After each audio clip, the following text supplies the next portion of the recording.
اعوذ باللہ من الشیطان الرجیم بسم اللہ الرحمن الرحیم۔ سورہ نساء آیات نمبر 60 تا 70 میں اہل کتاب اور منافقین کو انتباہ کہ وہ اللہ کی کتاب اور رسول اللہ کے فیصلوں کی بجائے شیطان کے فیصلے قبول کرنا چاہتے ہیں۔ مومنین کو رسول اللہ صلی اللہ علیہ وآلہ وسلم کی اطاعت اور ان کے ہر فیصلے کو قبول کرنے کا حکم۔ مسلمانوں کو ان لوگوں کی چال بازیوں سے خبردار رہنے کی تاکید۔ جو لوگ اللہ اور اس کے رسول کی اطاعت کریں گے وہ انبیاء، صدیقین اور شہداء و صالحین کے ساتھ ہوں گے۔ اعوذ باللہ من الشیطان الرجیم۔ أَلَمْ تَرَ إِلَى الَّذِينَ يَزْعُمُونَ أَنَّهُمْ آمَنُوا بِمَا أُنزِلَ إِلَيْكَ وَمَا أُنزِلَ مِن قَبْلِكَ يُرِيدُونَ أَن يَتَحَاكَمُوا إِلَى الطَّاغُوتِ وَقَدْ أُمِرُوا أَن يَكْفُرُوا بِهِ اے نبی صلی اللہ علیہ وآلہ وسلم، کیا آپ نے ان لوگوں کو نہیں دیکھا جو زبان سے دعویٰ تو یہ کرتے ہیں کہ جو کچھ آپ پر نازل ہوا ہے وہ اس پر ایمان رکھتے ہیں، اور وہ ان کتابوں پر بھی ایمان رکھتے ہیں جو آپ سے پہلے نازل ہوئی ہیں، مگر وہ لوگ اپنے مقدمات کا فیصلہ طاغوت سے کرانا چاہتے ہیں، حالانکہ انہیں اس طاغوت کے نہ ماننے کا حکم دیا جا چکا ہے۔ وَيُرِيدُ الشَّيْطَانُ أَن يُضِلَّهُمْ ضَلَالًا بَعِيدًا، اور شیطان تو یہی چاہتا ہے کہ انہیں گمراہ کر کے صحیح راستے سے بہت دور لے جا ڈالے۔ طاغوت سے مراد ہر وہ فرد، ادارہ یا نظام ہے جو اللہ کے حکم کے مقابلے میں اپنا حکم لوگوں پر مسلط کرنا چاہتا ہے۔ وَإِذَا قِيلَ لَهُمْ تَعَالَوْا إِلَى مَا أَنزَلَ اللَّهُ وَإِلَى الرَّسُولِ رَأَيْتَ الْمُنَافِقِينَ يَصُدُّونَ عَنكَ صُدُودًا، اور جب ان سے کہا جاتا ہے کہ تم اللہ تعالیٰ کے نازل کردہ قرآنی احکام کی طرف اور رسول صلی اللہ علیہ وآلہ وسلم کی طرف آؤ، تو آپ منافقوں کو دیکھیں گے کہ وہ آپ کی طرف رجوع کرنے سے گریز کرتے ہیں۔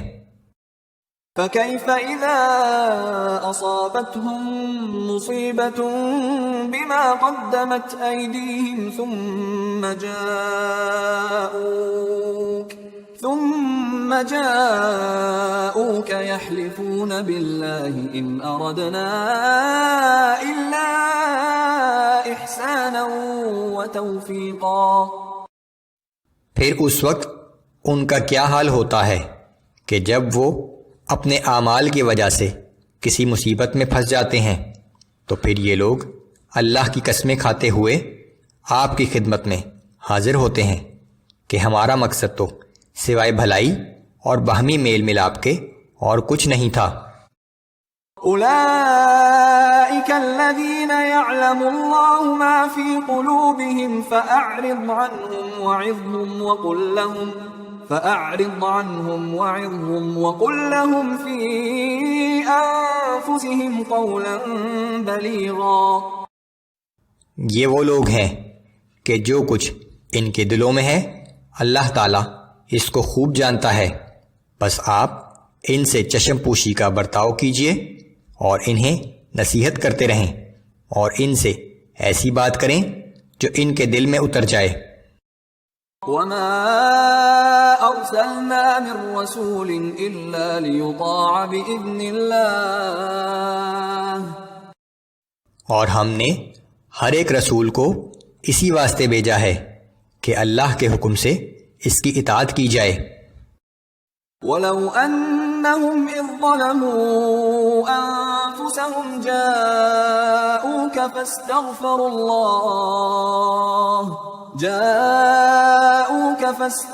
اللَّهَ وَاسْتَغْفَرَ لَهُمُ الرَّسُولُ لَوَجَدُوا اللَّهَ تَوَّابًا رَّحِيمًا۔ اور اگر یہ لوگ جب اپنی جانوں پر ظلم کر بیٹھے تھے اسی وقت آپ کی خدمت میں حاضر ہو جاتے اور اللہ سے بخشش طلب کرتے اور رسول صلی اللہ علیہ وآلہ وسلم بھی ان کے لیے مغفرت طلب کرتے تو یہ لوگ ضرور اللہ تعالیٰ کو توبہ قبول فرمانے والا اور رحم کرنے والا پاتے۔ فلا وربك لا يؤمنون حتى يحكموك فيما شجر بينهم ثم لا يجدوا في أنفسهم حرجا مما قضيت ويسلموا تسليما۔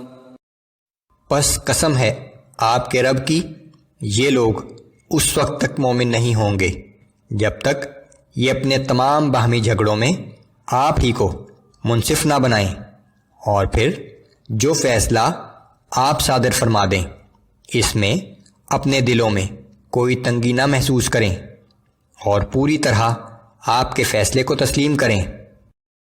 وَلَوْ أَنَّا كَتَبْنَا عَلَيْهِمْ أَنِ اقْتُلُوا أَنفُسَكُمْ أَوْ اخْرُجُوا مِنْ دِيَارِكُمْ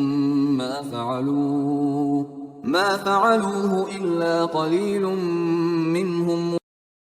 اور اگر ہم نے انہیں حکم دیا ہوتا کہ تم اپنے آپ کو ہلاک کر ڈالو یا اپنے گھروں کو چھوڑ کر نکل جاؤ تو سوائے چند لوگوں کے ان میں سے کوئی بھی اس حکم کی تعمیل نہ کرتا۔ وَلَوْ أَنَّهُمْ فَعَلُوا مَا يُوعَظُونَ بِهِ لَكَانَ خَيْرًا لَهُمْ وَأَشَدَّ تَثْبِيتًا۔ اور اگر یہ لوگ اس نصیحت پر جو انہیں کی جاتی ہے عمل پیرا ہو جاتے تو یہ ان کے حق میں بہتر ہوتا اور ایمان کو پختہ کرنے کا باعث بنتا۔ وَإِذًا لَآتَيْنَاهُمْ مِن لَّدُنَّا أَجْرًا عَظِيمًا وَلَهَدَيْنَاهُمْ صِرَاطًا مُّسْتَقِيمًا۔ اور اگر یہ لوگ ایسا کرتے تو ہم انہیں اپنی طرف سے بھی بہت بڑا اجر دیتے اور ہم انہیں صراط مستقیم پر چلنے کی ہدایت بھی دے دیتے۔ وَمَن يُطِعِ اللَّهَ وَالرَّسُولَ فَأُولَئِكَ مَعَ الَّذِينَ أَنْعَمَ اللَّهُ